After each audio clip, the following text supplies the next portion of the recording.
Hello, and welcome to our off-meta build showcase focused on boosting minions with war cries as a chieftain. The chieftain is a very unusual pick for the summoner, as this ascendancy has no bonuses for minions. Instead, you will use the reworked call to arms, keystone, and infinite power of your war cries to massively boost your minions with temporary buffs. It is a very active and unique playstyle. With the enhanced buff effect, your Battle Mage Cry grants an extra 5% base critical strike chance, while Rallying Cry adds 100% of your weapon damage to your minions. The Intimidating Cry increases movement speed of your allies and intimidates nearby enemies. Using a War Cry also grants the Onslaught buff for extra attack and movement speed. To make the best use of the Rallying Cry, you will need a weapon with high amounts of damage, which is not very useful for most minions. There is one exception, the Transfigured Animate Weapon of Self-Reflection, which creates up to 7 living copies of your current weapon to serve you for a short duration. With this version, you don't need to worry about creating lingering blades beforehand, but you have to resummon them more often as their duration is quite short. Your minions inherit all modifiers of your weapon they are based on, making this setup very customizable and flexible. Ideally, you should be using a rare two-handed sword with lots of elemental damage, attack speed, and crit, but there are some potent unique weapons you could use, such as Rakiata's Dance or Void Forge. Your Warcry buffs last for 15 seconds, while their cooldown is slightly lower than 6 seconds. Thanks to the Chieftain Ascendancy, you can easily reach 90% maximum resistance to all elements. Your physical damage mitigation will be sourced from endurance charges, doppelganger guys, and a bit of armor. The area coverage is limited by the low count of your minions that use default attacks, but occasional explosions help greatly with that. When synchronized properly with war cries, your minions can deal a lot of damage against a single enemy, but it is not a build we would recommend for farming uber bosses. The off-meta builds by definition are not as effective as their popular counterparts, but offer new and distinctive experiences. You can farm tier 16 maps with 10 divine orbs to your name, but pushing it further will take a lot more.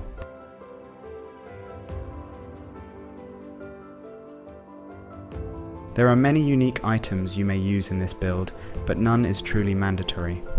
To enable CHIEFTAIN's explosions, you will need the Gravebind gloves to make kills count as yours.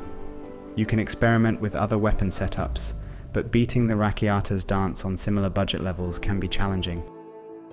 This helmet is a great way to raise the limit of charges for your minions, and solve the issue of generating charges on temporary minions that are often replaced. Try to get a corrupted version that grants you and your minions an extra power charge. Rakiata Dance is a great starting option that turns enemy defense into their vulnerability. It has low critical strike chance and a limited amount of DPS, so a well-rolled rare weapon will eventually be better.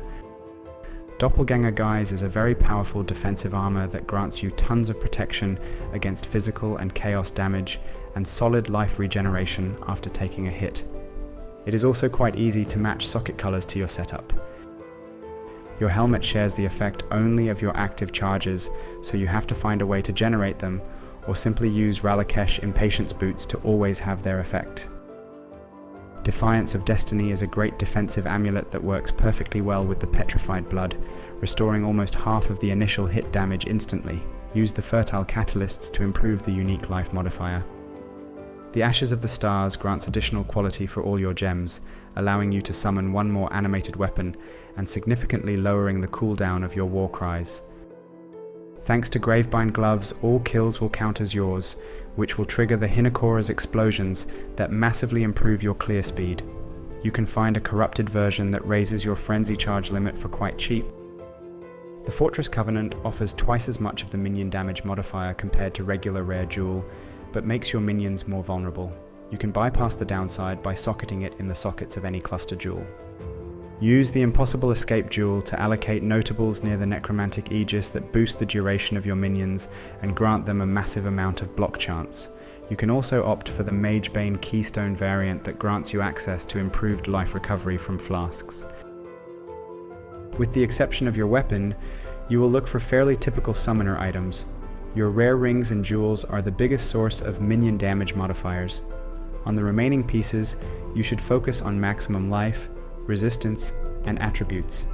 As a chieftain, you can relatively easily raise your all maximum resistance to 90%. You can use any weapon, but with the Banishing Blade your minions will ignore elemental resistance, which saves a lot of investments. You should simply look for the highest DPS and critical strike chance you can afford. If you can reliably generate charges, you should use a rare pair of boots that grants you tons of maximum life, movement speed, and resistance. They should also raise your maximum fire resistance via the Exarch Implicit. You will use a lot of unique items, which makes capping your resistance and attribute requirements quite hard.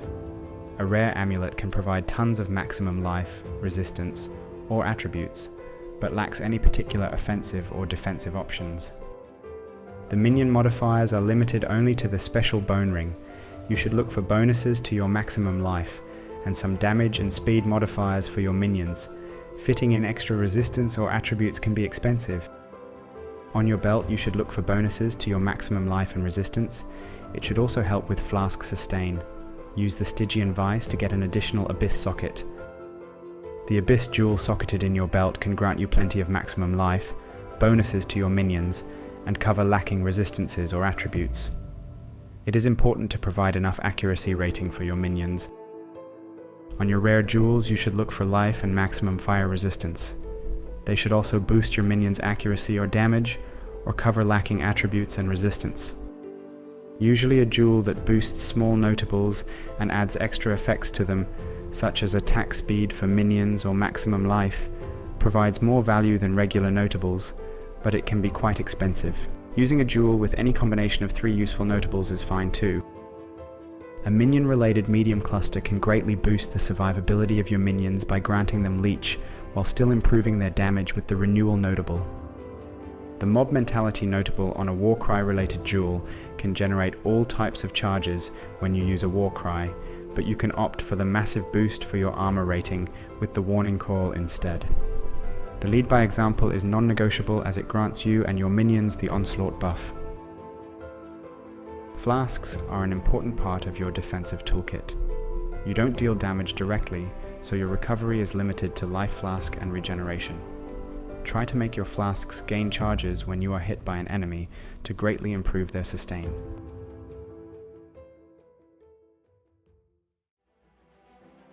The transfigured animate weapon of self-reflection creates a living copy of your melee weapon that attacks nearby enemies. You can summon up to 7 minions. For general mapping, you should replace the multi-strike support with the melee splash to greatly improve their clear speed. Unfortunately, the animated weapons use a default attack, so you can't use the ancestral call, which requires a strike tag. With Petrified Blood, half of the incoming damage will be taken over 4 seconds instead.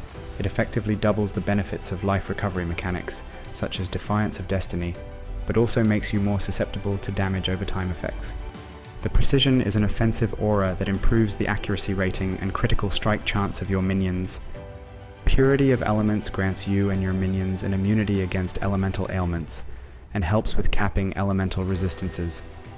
You can also use Haste Aura for more damage instead. The Eternal Blessing allows you to cast 1 aura for free, but disables other mana reserving skills, which is not a problem when you are using blood magic. The buff from Battle Mage's Cry adds a 5% base critical strike chance to nearby allies, which often doubles their original value. The Rallying Cry adds a portion of your weapon damage to nearby allies as extra damage. It has 100% more effect on your minions, which leads to doubling their flat damage. Intimidating Cry improves the movement speed of your minions and intimidates nearby enemies, causing them to take 10% more damage from all attacks. The sources of Warcry speed are very rare.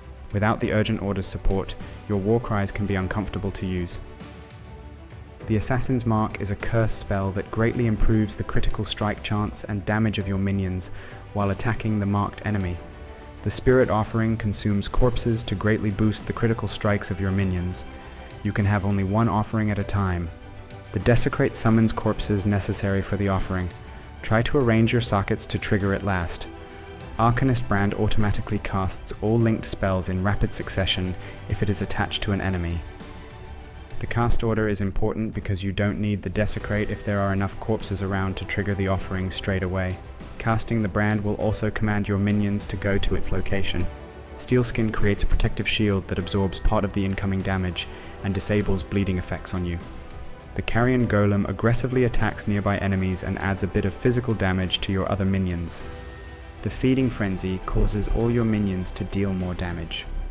You can also use the more duration support if you have enough sockets to spare. The Frostblink is an instant teleport that leaves a chilling ground in both locations. Use it to dodge incoming attacks and move around faster.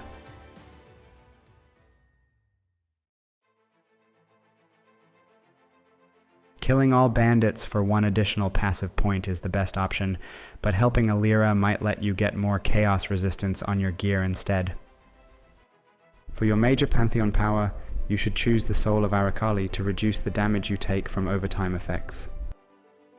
The Soul of Ralakesh will trivialize the bleeding damage, but you can also pick the Soul of Shakari if poisons are causing you problems. The build doesn't perform well without bonuses to your Warcry buff effect in minions, which are quite hard to acquire during early leveling. We recommend progressing the campaign with a typical for Marauders slam setup. The Warcries will be useful for exerting your attacks, which will help getting used to them. For more leveling tips and adjusted passive tree, visit our written build guide on the website. The Call to Arms and Warcry notables greatly increase the duration and effect of their buffs. With this build, you will increase their effects by over 100%. The infinite Warcry power doesn't bypass their upper limits, but it is necessary for smooth and reliable gameplay. You can also pick up masteries that recover your life or remove damaging ailments when you use a Warcry. Sustaining mana costs would be nearly impossible. You should pick up the Blood Magic Keystone instead. There are plenty of minion damage notables you will pick up on the passive tree, but the cluster jewels are considerably more effective. The Spiritual Aid can be used to boost the Hinakora's explosion, but it will hit very hard anyway. You will summon new animated weapons quite often to refresh their short duration, so there is not a lot of initiative to invest a lot into their survivability. You can use an animated Guardian and Spectre setup to make them stronger, but it will be annoying to manage, so it is not really recommended. This build is not as strong as the generic charge stacking setup, but hopefully makes up for that with a fresh and unique playstyle. Please let us know in the comments if you want to see more off-meta builds in the future. Thanks for watching, and see you in the next video.